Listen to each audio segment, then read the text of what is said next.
Heç kəs ağlına gətirmirdi ki, bir təndir bir qətlin sirrini açar.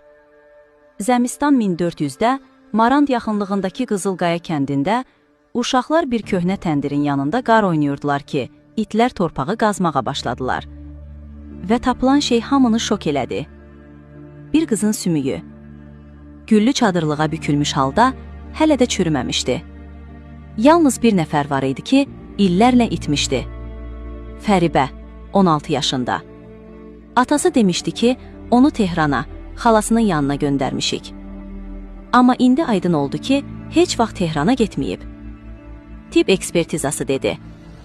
Ən azı 2 il əvvəl öldürülüb. İndi isə tək bir sual qalır. Fəribənin cəsədini təndirin içinə kim gizlədib?